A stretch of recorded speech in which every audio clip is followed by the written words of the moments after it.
again. All right, here we go. Hey, we're back with Angel. We're making a few videos today. We've done the stars, we've done the shafts as far as we can go under the pyramids. And now we're going to, well, Angel said, well, what is it you want to say or ask? And I thought originally that maybe the pyramids were to make oxygen. Well, that's a byproduct. I've Do you know what I mean? They made, maybe there wasn't air here and they made oxygen. And that's why there's so many. Well, but if a pyramid was designed to make oxygen, that's fine. Can you just come a little bit closer because you've moved away from the speaker now? Just a bit closer. Sit down. What if I sit? I'm way back there. Oh. If I can't really say yes to that because I've seen none of them that have a configuration that alludes me to that. Now, to be honest with you, well, to be honest, I think it was even before that. But then I saw that film with Arnie when he went to Mars, and the aliens had made those machines which they turned on, which made oxygen. But I'm just saying, maybe it was a bit like that. But you're saying no, it's not. So there you go. A, that was a movie. B, yes, I know it was, but I already had that idea. I just thought maybe they were to do something to the place we live in. They started it off. But look at what they did. Look at what they did. They took something which I think were heaters and put them into frozen something, a lake of frozen something.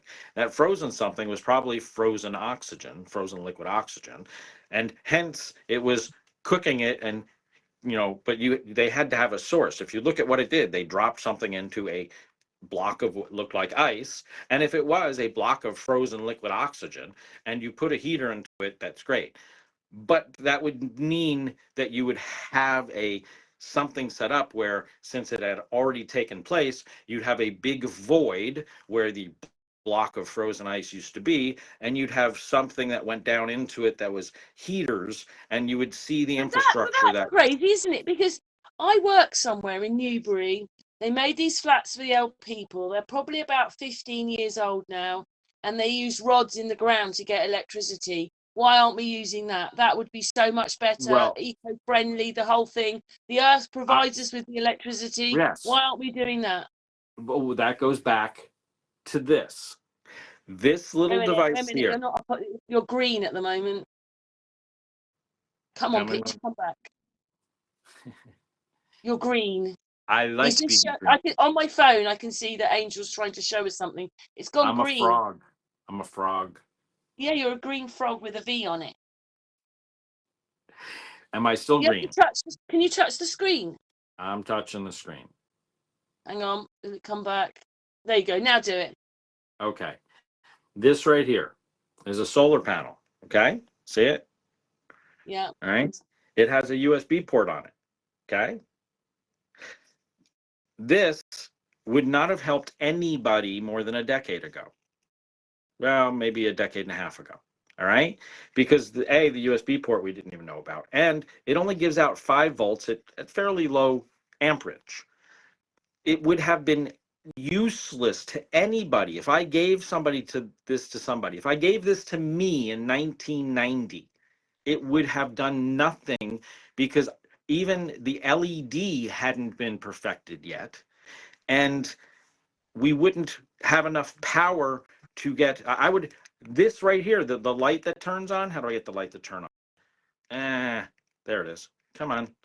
Well, there's supposed to be a way I can get this light on the front to turn on, but it's not turning on. It's supposed to be a flashlight too. Oh, there it goes. You know what? The battery's probably dead enough that it's not turning on. Anyway, the power coming out of the LED right there is a tiny bit of trickle amounts of power that we use today to get stuff done.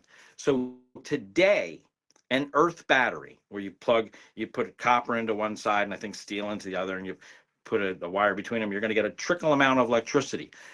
That same trickle amount of electricity today can be utilized to run low voltage LEDs and stuff like that. But 10, 20 years ago, it was a parlor trick. And I suggest to you that the only thing it would have done, could have done, and had done was you put a silver coin on one side and some other coin on the other side, and you put it into a little bit of slight acid, lemon juice, something like that. The silver will start to come, and you put the anode on one side and the cathode on the other. The silver will start to go through the water and coat the other side. And that is how you do electroplating. You put it in there, you can let it sit there for 2, 3 months, 4 months, 5 months until it's enough, like a plant. There's enough of it that you can't tell that it used to be a copper penny. Now it looks like a silver penny. And in days of old, that would have been laundering. That secret, that little tiny secret there, that use of electricity, which I will suggest to you that the church knew, which is why most of your steeples are metal. The church made colloidal silver. That was holy water. That's why you just sprinkle it on people and put a little bit in it and touch it to your head. That little bit of holy water, that silver, colloidal silver holy water, was a secret known to the church and the Templars and the powers that wanted it. And it was a security through obscurity. No one needed to know about electricity. If you taught them about electricity and how to play with it, you've just gave them the tools to steal money from you. So that was a secret that no one really wanted to let out of the bag. Now, nowadays, our money isn't even money. It's It's monopoly currency. money. Our You money know is what as well? currency. There's so many things we don't know. Like they use cold fusion on things. It might even have a fire, but that fire's not hot. It's cold. And then we have that horrible day in 2001. You know, we Okay, don't quite know what happened there on that day. Everything happened, but the things that they're using, even like going to space, they don't have to use rockets anymore. They've got far more technology, but they give us rockets. I So get we that, but don't know everything, do we, about what could be really there and they've kept from us. cold fusion has less to do with the physical temperature and more to do with the physical extreme of the temperature. That's it. Yeah, tell me about that. Fusion takes place at thousands of degrees, where cold fusion takes place at maybe a few hundred degrees. That's why it's referred to as cold. It's not cold as cold to the touch. There are chemical reactions that will What produce a I'm fire saying is, we that are don't quite actually understand all that and what right, they've done to us using that. right. But But there are things that maybe we still don't understand that they were using in the pyramid days. You know, like you're we don't know them anymore. right, but you're confusing terms that we ourselves made semi-deceptively. The word cold fusion doesn't mean that it's like cold to the touch, but Okay. there are endothermic reactions that are cold instead of hot. So um, What I'm trying to I say just is there's loads of different things that could be happening that we don't know about that they used for doing the stars, the pyramids. Like you said, you've right. worked that one out. They're using a system that doesn't work right now. It's not Well, quite correct. But I they I did have think the right system. So we know about that one, but we don't know everything because obviously with the pyramids and that, you don't know everything. I mean, are there things underneath or is it tunnels? well again, whether they're tunnels Touch the or screen. whether they're structures, it's not going to really make many or a large change to it won't make any change to the physical construction that Touch the is screen evident for and that we us. Coming do back. know about. Coming back now. That's it. Sorry, carry on. Sorry. You're back now. Right. But whether what's underneath it, whether there's a lava flow, whether there's 10 miles down is a huge iron block of That would be amazing because in Russia they can only get 8 miles down. oh, okay. See if you could Again, go 10 miles down, then I they're more amazing than we are because they could go further. I think it's poppycock.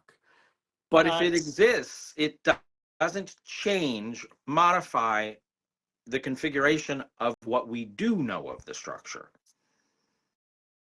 So what we do know is what I think is best for us to really focus on, what we do know, what is evident, what is not up for negotiation. There's no negotiation with you. It's a machine.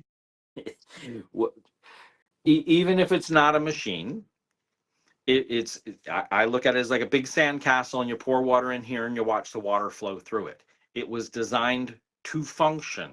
The water doesn't just flow through it, you know, blindly, like down a chute. It actually quarantines it and does things. And just by the fact, just the primary structure, the Great Giza Pyramid, that one, it would serve no other purpose. And it works perfectly to quarantine heavy water.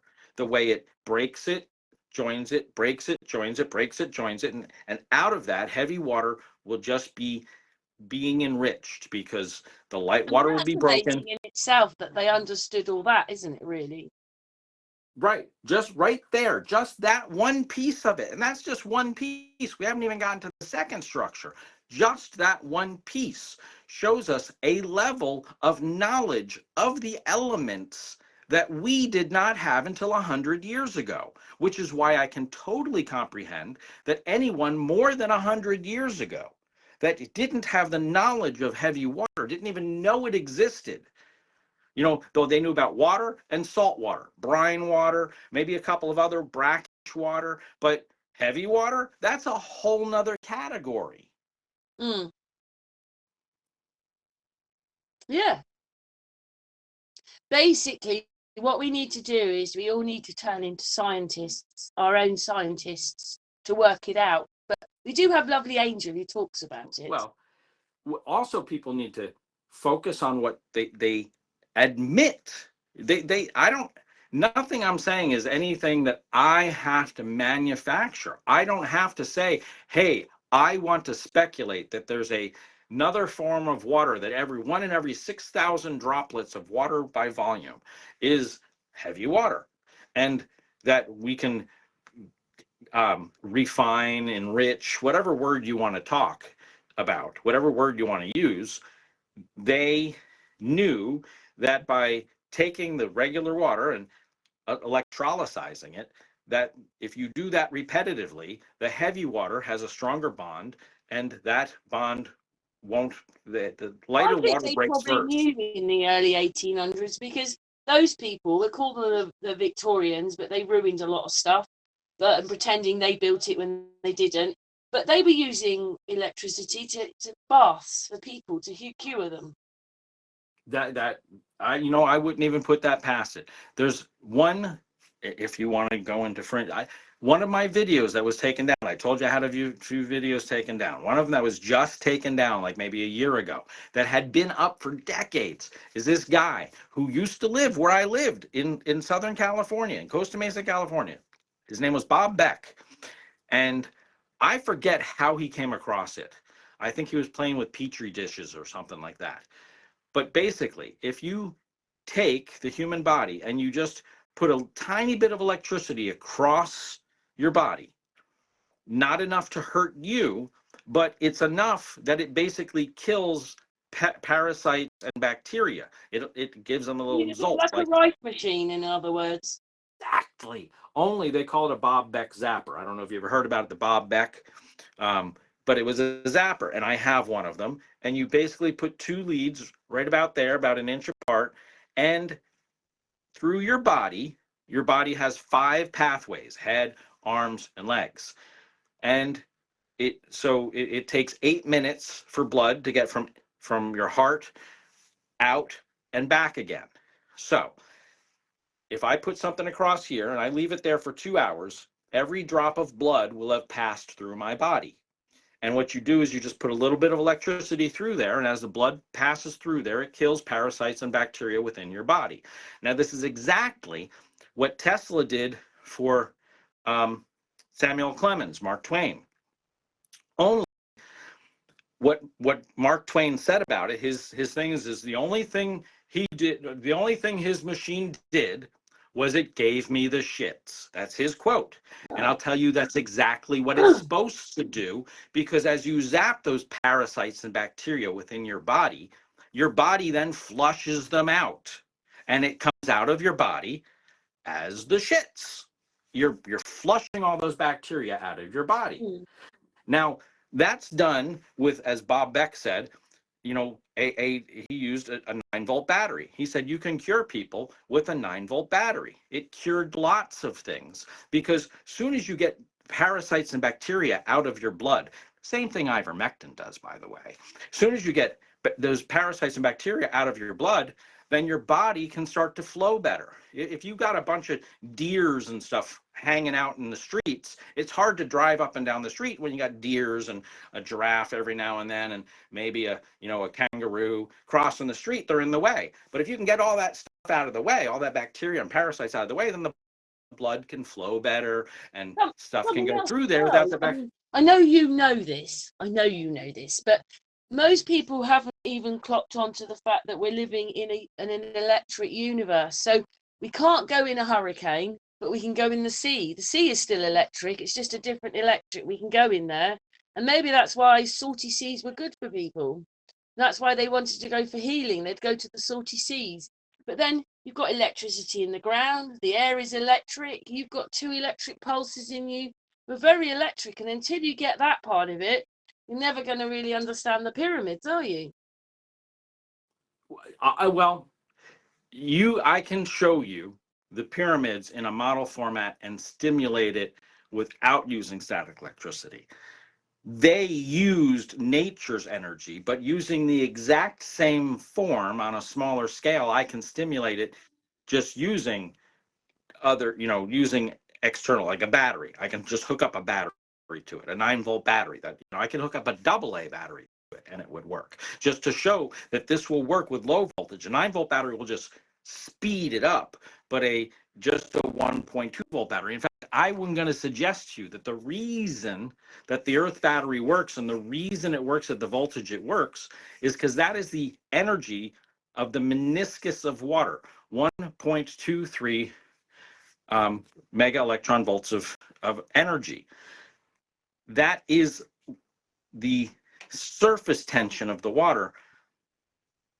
That is how the resistance factor it has. And that resistance, and since there's usually moisture, you can't make an Earth battery out of sand. It has to be out of moist ground. I mean, You can ask your friend that does it. Angel, we're talking to each other right now. The time for me is 4:30, so you're 5 hours behind, so it's 11:30, yeah? Yes. We're talking to each other on internet. There's no delay whatsoever. It's incredible. I'm sure there's probably a little delay. It's very little. I can almost not tell. If there is a delay, I can't tell it. It's so small. But even that's incredible, isn't it? I can see you. You're thousands of miles away from me, but I can see you. What we're living in, or some of the stuff they use, is quite incredible. Even a television, getting a picture on that. I am in awe. Stepping back real quick, I had a friend whose father, when he came into this world, he said to his son before he passed, he said, when I came into this world, the fastest thing on the earth was a locomotive. Now we have jet fighters. I'm going to be in awe at what you progressed to, or I forget I just remember the first part.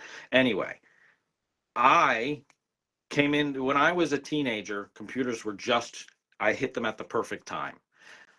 I have watched them grow, and I both like what I see, being like,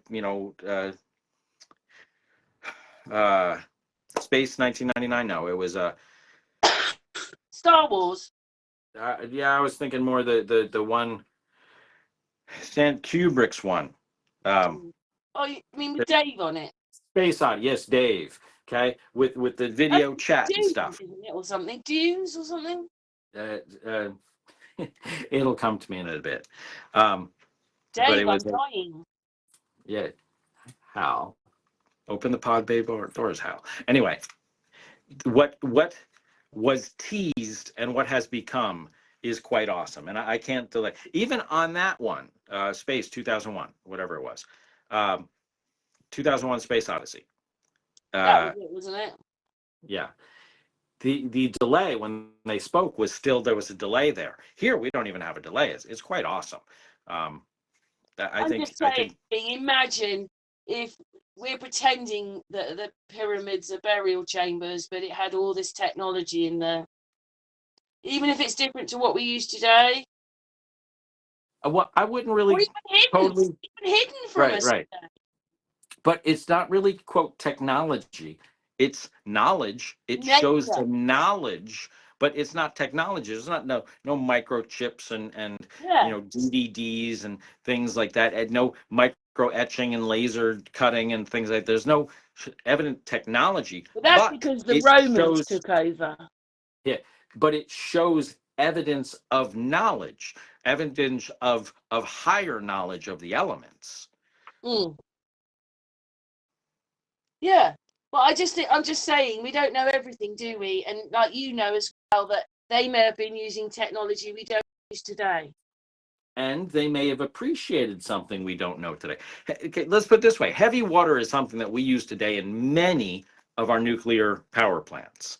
And there are other places that we use it because of its buoyancy and its conductivity and blah, blah, blah, blah. They had knowledge of this compound. It's not an element, it's a compound. It's oxygen and two deuterium, so it's a compound. They had knowledge of this however long ago, however long you want to say this was, they had knowledge of it then. We did not have knowledge of it until I believe it was 1920. We can probably ask Alexa, when was heavy water, when was deuterium and as such heavy water discovered? I don't have a let me Google that Yeah. unless it asks me. Angel has every iPhone, probably different computer systems, new and I'm old. That's like a workshop in there. iPhone 4, 5, 7. This is a 13. No, it's a 12. This is a 12. Uh, when did we discover? I'm going to say deuterium because if I say heavy water, it gets certain Oh, do terms. you know something? I can't show you, but there's all these kites flying around my house. They're just at roof level. Loads of them just flying right past my house. 1931. So it hasn't even been 100 years yet. Okay, we discovered deuterium in 1931. Not even 100 years ago, and these guys had a brick machine that utilized it, quarantined it, and utilized it, and we didn't know about it till 100 years ago. So who was more advanced? They were. That's what I said to you. What would the world have looked like with them in it, with their technology? I hear you.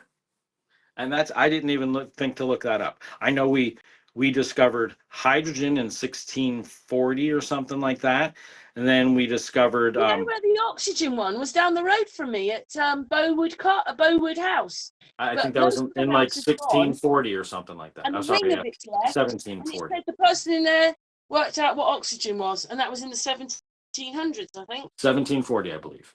Yeah, I in England, try to down keep the my road from me, timeline. Bowood All House. everything we are discovering, we didn't know about hydrogen until 400 years ago. We didn't know about oxygen until about 300 years ago. We didn't know about heavy water until 100 years ago, and these guys were using it. Yeah. And if you don't want to believe that they were, I will rebuild the exact same configuration and show you how it works. Just like you were in high school. You can start with the Great Giza Pyramid. That one just does deuterium. From there, we can branch over into the other ones. Because while you're just making deuterium in here, they also have it, as we discussed, at a different pressure than atmospheric pressure. So they're skewing some of the variables in the environment so that the compound they get is actually more of what they want and less of what we get at ambient. They wouldn't have skewed the environment unless it Why helped them. did they make the big pile and then put the pyramids in them? Why couldn't they have dug out the ground? Is it because it was so hard or something? Well, that would be speculation. I can't. Whether Why do you they, think they put all the earth there and then put the pyramids in them? well, I to answer that, they needed the whole system needed to be quarantined from nature the best they could. They needed to control the environment because just like the Large Hadron Collider, and here in the United States, we have a radio telescope out in like North Carolina or something like that. And for like I think it's like 50, 70 miles around it, you can't use a walkie-talkie, cell phone, cordless phone. You can't use a ham radio. You can't use certain garage door openers because these guys hypothetically have like a stethoscope on the the ionosphere or whatever there. Anybody who uses a garage door remote, they hear Ted down the street just opened his garage, so they say no radios, and you get in trouble, and they can track you down with their little SWR meters if you get out there. So there's no radios allowed in this area. It's called the radio free quiet zone. I may have mentioned this to you because I actually want to go there, because all your internet is hardwired. All your internet is hardwired. All your phones are hardwired. No cell phones, no pagers, none of that stuff. no iPhones. Huh? What towns are near this place then? Just you can pop up Google radio free quiet zone in the United States. I'll have to put that up. Hang on, I'm trying to. We've got 6 minutes, Angel. All right. Well, I'm trying to type as fast as I can here. Here, I'll even talk it. Oh, come on. Don't allow. Stop that. I don't use this thing enough, and it yells at me every time I try to do something. Radio Free Quiet Zone America. I didn't really need to put America, but okay. It's okay, we have 2 telescopes. This was probably somewhere in Washington, D.C., I betcha. But it's that area where that star is, wherever that is. And you're not at West Virginia. It's in West Virginia. You're sure it'll probably say somewhere the length of it. 13,000 square miles. Wow. All right. So, okay. And in that area, when you pass billboards that say at this point you must off your cell phone, at this point you must do this, and about a mile up the road is people who know that if you didn't, because they have radio receivers, and like you have something on in your car.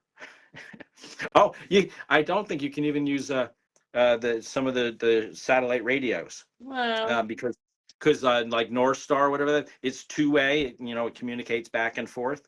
So some people aren't even allowed to drive their vehicles in there. They can't have certain vehicles in there either. I think diesel vehicles make too much static or something. They're very picky about what goes in there. But luckily, it's all a bunch of farmland, and you got a bunch of Quaker people, and they're using old tractors that don't have all the newfangled stuff on them. So it's I want to go there because it seems to be more of a quaint area. I get to go there and relax, because when I'm done with this, I'm gonna just kind of like how Karl Monk did his. He put it up there for the world to see. Once I've got it figured out, I'm going to put it up there for the world to see, and then I'm done with it. I mean, I'm done. I'm next project.